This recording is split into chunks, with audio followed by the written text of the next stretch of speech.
So hello everyone, we are coming to 25 years of this wonderful book that Dr. Rajan Sankaran sir has written on Materia Medica. I think this book is one of the revolutionary books in homeopathy and in the evolution of our science. Because in this book, there is a very fresh and very rejuvenating viewpoint that you will learn about remedies. Yes. So, in this book, there are common remedies which we use in our daily practice, but very different viewpoints on these remedies, and more importantly, it has a very deeper mental understanding of these remedies. Before uh, Dr. Sankaran started doing all this, maybe little bit was started with by Professor 𝐓𝐡𝐞 𝐒𝐽, but for me, or at least in India, I think a big revolution started after we started reading this book, because there was a lot of very deep understanding of remedies. So I will give some examples of these, what I learned from reading this book. So, for example, once I saw a patient who basically was in depression because he had lost money in his business.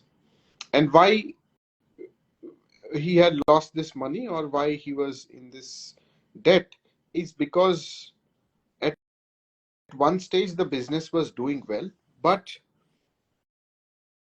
wherever he had a social gathering with his family, he used to feel very, very uh, not rich, because he felt the other members in the family were very well to do.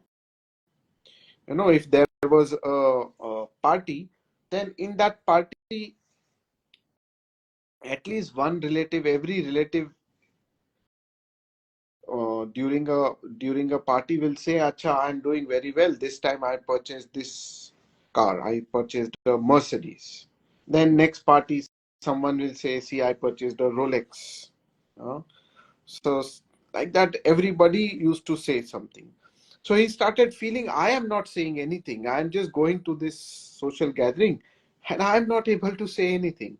So he felt that he had to say something, but he saw that he didn't have that kind of resources.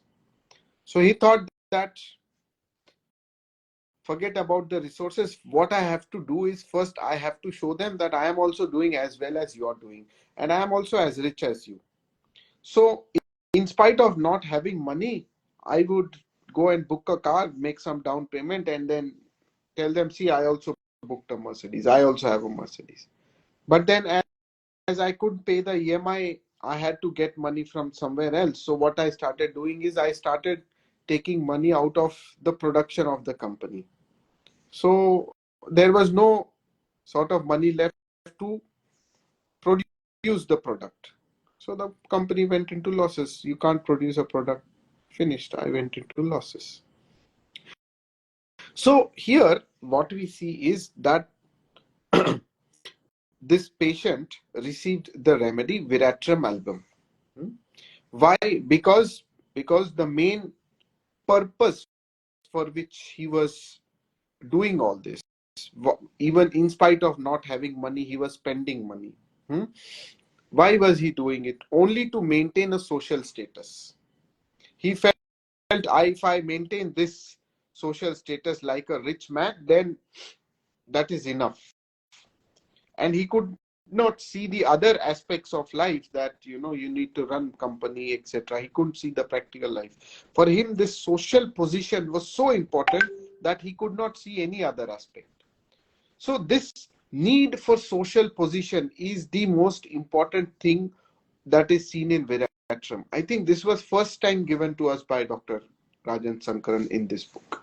That is the soul of remedies. So this is what you will get, the real crux of the story. Why a remedy, or why a person who needs this remedy behaves like this. So see, Viratram album, other rubrics are also there in this case, like squanders money, like telling lies, fake. Hmm? These are all bragad, boaster. These are all also rubrics that we can see in this patient's behavior. But why this behavior? That we never understood. That you will get from this book. Because there are other remedies also in this book. Other remedies also in this same in this same rubric. How to differentiate them? We will be able to differentiate them if we know why. Why is the patient behaving like this? So one more example that comes to my mind is,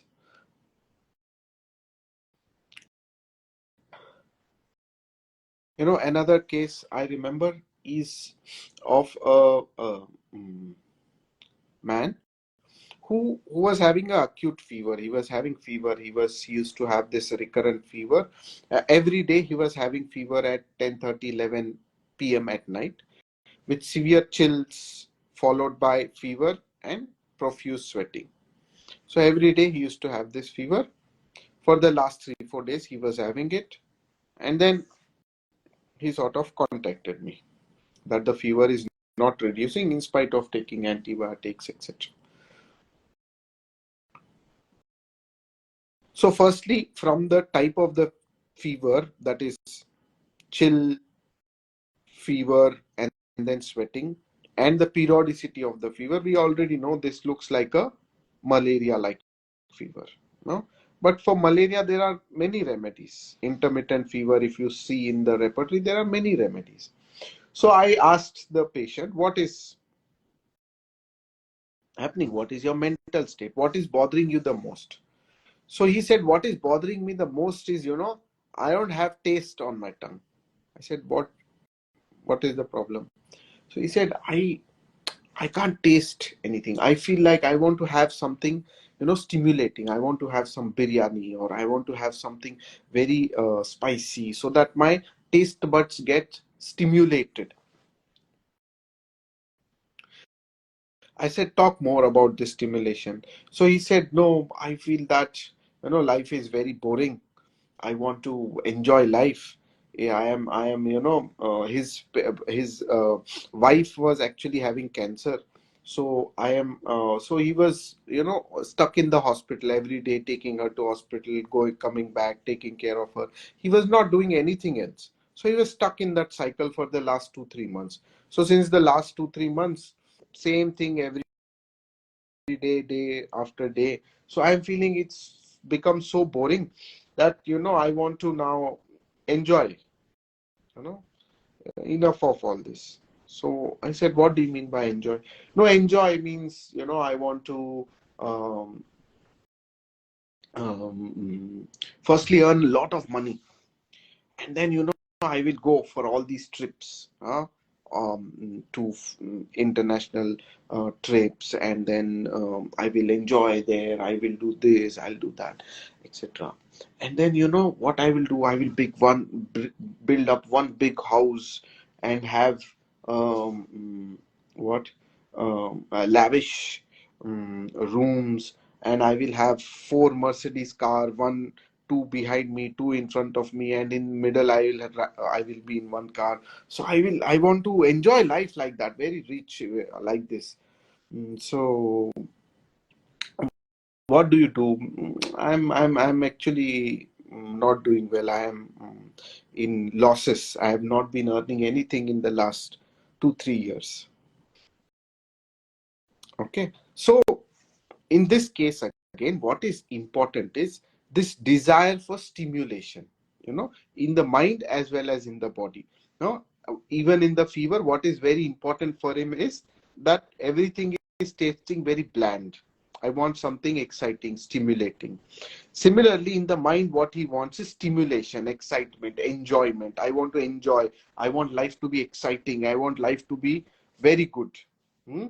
So this excitement and boring, this is a theme that you will see in families like Rubiaceae, Piperaceae, etc.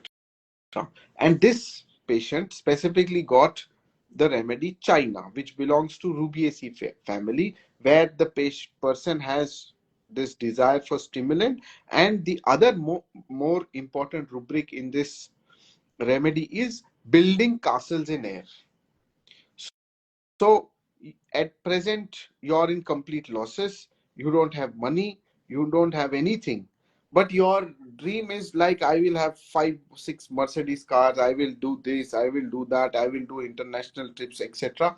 Today, my situation is I can't even pay the home rent. And I'm thinking I will do this. I will do that. I will enjoy life. This kind of stimulation of the mind, and not thinking about the actual reality of where you are in the mind, and wanting to live in that dreamy world, and thinking you will do or you will achieve great success and you will achieve great money, huge money. And how you will achieve? Just by doing one. He used to say, I will do one deal, and then I will earn this much money and I will become very, very rich. So this building castles in air with stimulation, this is what is China. Okay. And this I learned again from this book. Why? Now, another very important aspect of this book is, this is where Dr. Sankaran started to actually introduce the idea of kingdoms, sub-kingdoms, families, etc. And there you understand that China belongs to Rubiaceae family, so it has this need for stimulation and excitement. And then along with that, you see the physical symptoms of periodic fever, malaria fever. We all know China is for malaria-like fever, right? With desire for stimulating things, fruits. This is also important desire or aversion of China, correct? So this is how you will learn from this book. This is how I learned from this book. And it makes Materia Medica very exciting, interesting. This, before this, no, symptoms were just scattered. You know, China has building castles in air. Now, how do I understand this building castles in air? Well, maybe patient is building something in his mind. Hmm? So we never understood it. So with this book, we started understanding building castles in air is building some dreamy world in your mind, which has no foundation, which has no foundational reality. There is no reality to what you're dreaming.